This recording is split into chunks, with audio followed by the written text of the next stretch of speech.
This morning. It's 6 o'clock. Good morning and welcome to Montana this morning on this Tuesday. I'm Victoria Hill. Thank you so much for starting your day with us, and good morning to Miller, welcoming him back after a few days. Do you feel refreshed? I do, but I missed you guys. I did. Yeah, I'm one of those guys that if I'm away from work for more than a couple of days, I start getting antsy and missing everybody. I don't miss Brett that much, but I miss him. Oh, Brett didn't miss you either. He was actually in Cancun while you were gone. Devil. You went to Cancun? Oh, yeah. What was the best part of Cancun, Brett? He can't say it on air.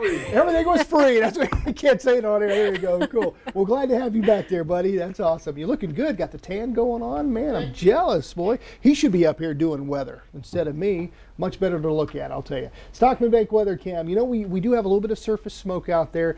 It'll be fair in terms of our air quality today, so just keep that in mind if you have any type of respiratory ailments. 60 right now at the airport. Humidity at 24%. Winds out of the southwest at about 14 miles an hour. Humidity is going to drop. It's going to dry out today ahead of that cold front, and those winds will kick up this afternoon, so we do have a fire weather warning that will be in effect for a good portion of the viewing area today. Yesterday we got up to 88 degrees. Our overnight low got down to 53, so warmer than normal for both our highs and our lows. Top gusts yesterday near 20 miles an hour. We're going to see gusts maybe 35 to 40 today, so keep that in mind again with that fire weather warning that will be in effect. Quickly, some temperatures across the board right now. White Sulphur Springs at 49. Livingston at 59, Harlingen sitting at 44, Jordan 48, down in Miles City we're sitting at, or up in Miles City I should say, 51, and my friends in Sheridan sitting at 45.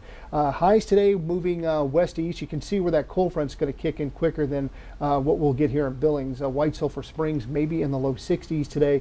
We'll see some 70s in Livingston, Harlingen, mid 80s for the central part of our viewing area, and then we got some 90s on the eastern side as it's going to be another hot day before that cool down comes in tomorrow. High today of 85 here in the Magic City on this Ask a Stupid Question Day. And this actually encourages people, specifically school students, to ask away, ask any question you want, because there is no such thing as a stupid question. So. Except these.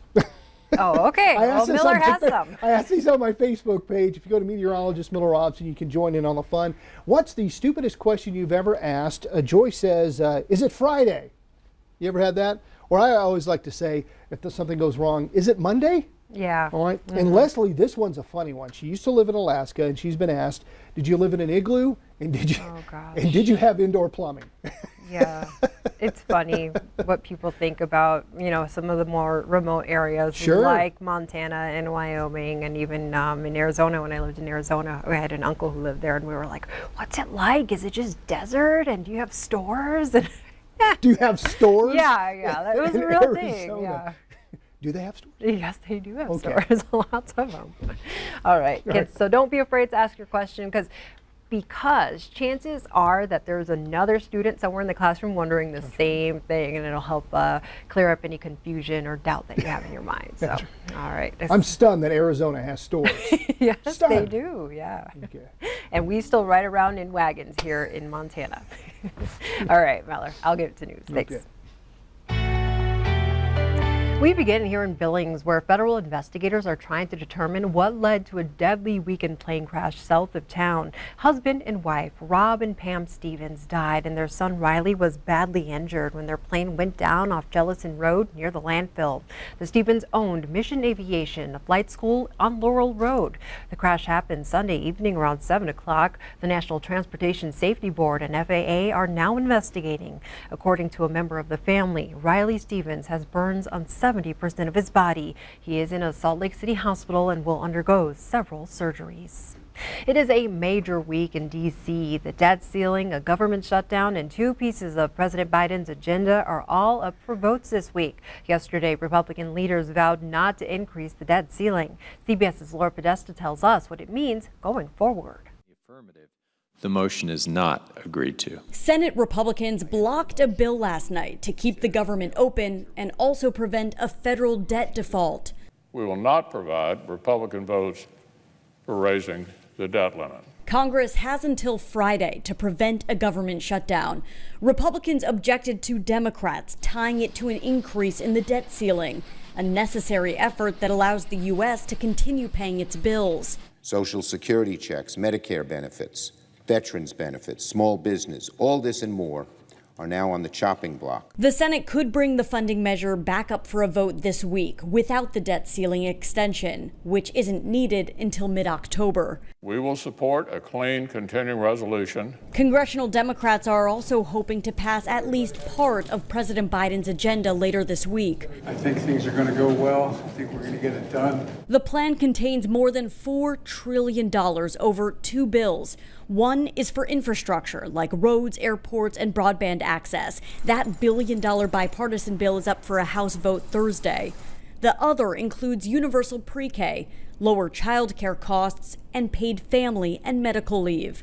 The debt ceiling, continuing resolution, and the 2 pieces of legislation. If we do that, the country's going to be in great shape. If Congress can't agree on a plan to avert a partial government shutdown by Friday, that will leave about 800,000 government workers without a paycheck. Laura Podesta, CBS News.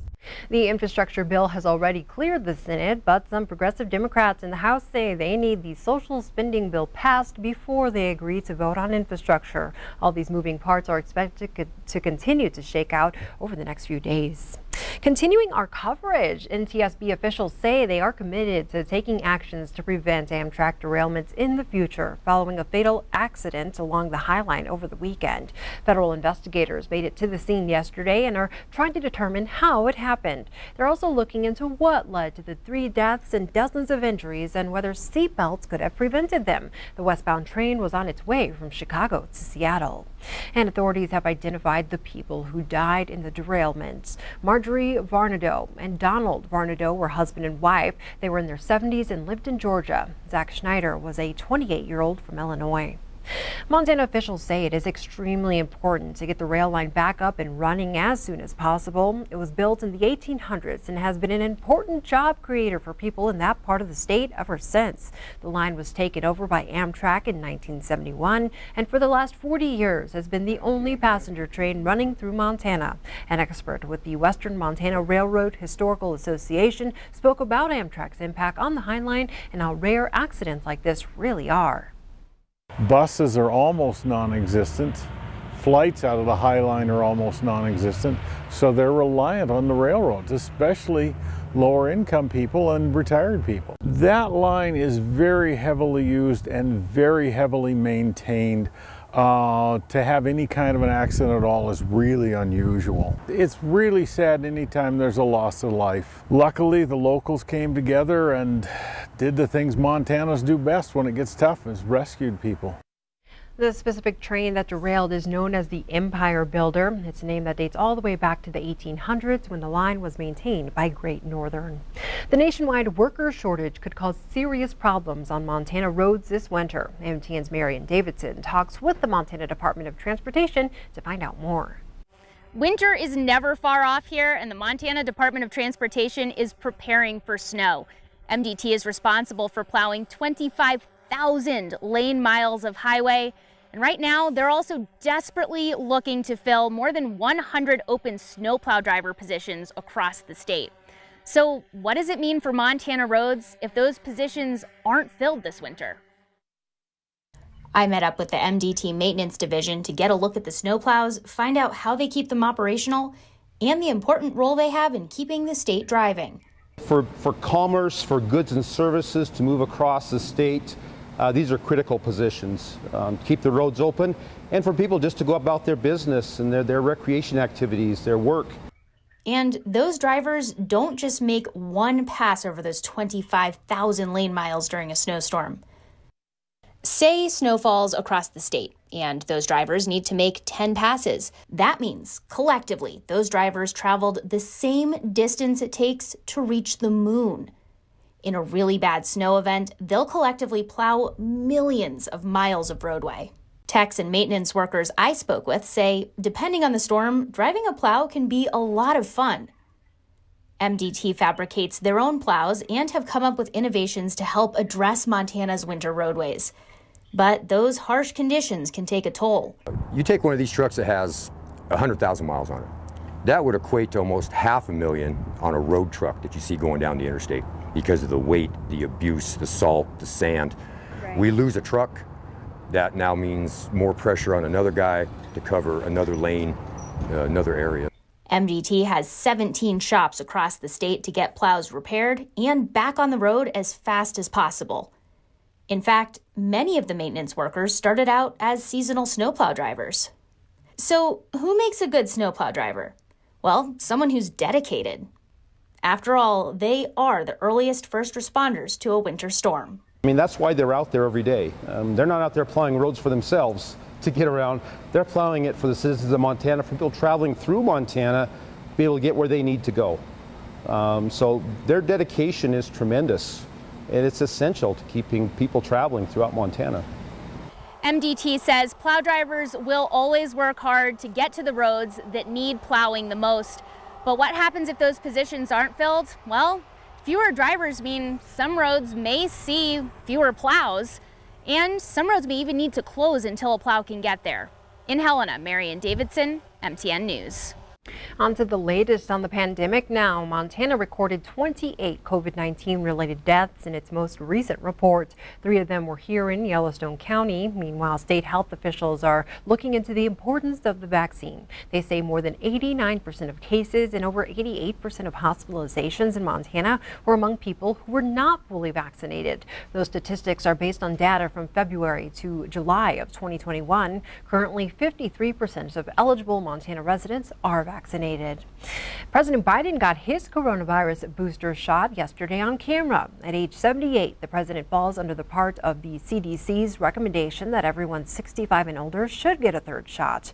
Republican Senate Minority Leader Mitch McConnell also got his 3rd shot yesterday, helping make the vaccine push a bipartisan effort. Meanwhile, states that are forcing hospitals and other workers to receive their 1st dose are getting pushed back. In Massachusetts, dozens of state troopers have resigned as a result of the state's mandates.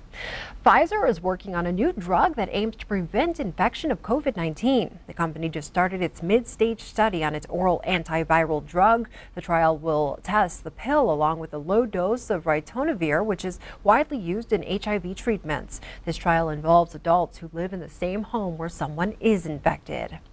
The spread of COVID-19 is being blamed for a rise in debt. A new survey finds 42% of consumers with credit card debt added to it since March of 2020. 47% said the pandemic was to blame, while 53% cited other reasons. Millennials were the most likely to be affected financially by the pandemic, but 60% of consumers expect to be debt-free within 5 years. Also making headlines this morning, R&B star R. Kelly is facing at least 10 years in prison following his conviction on federal sex trafficking charges. Prosecutors said he used his fame and wealth to lure young women and girls, then physically and sexually abuse them. Kelly's lawyer said he may appeal the verdict. The man who shot President Ronald Reagan will soon be set free. A federal judge has granted an unconditional release to John Hinckley Jr. In 1982, the now 66-year-old Hinckley was found not guilty by reason of insanity. His release will take effect in June after a final 9-month observation period. Closer to home, the Billings City Council is delaying the purchase of the Stillwater building downtown by 2 weeks. The sale was supposed to be finalized on Thursday, but the extra time will be used to clean up errors and buy-sell documents. The 5-story former federal courthouse building will be used as office space for city officials. Previously, the city agreed to purchase it for $17 million, but after discovering the building needed $7 million in repairs, the new price was negotiated down to $13.5 million. Stick with us here on Montana This Morning.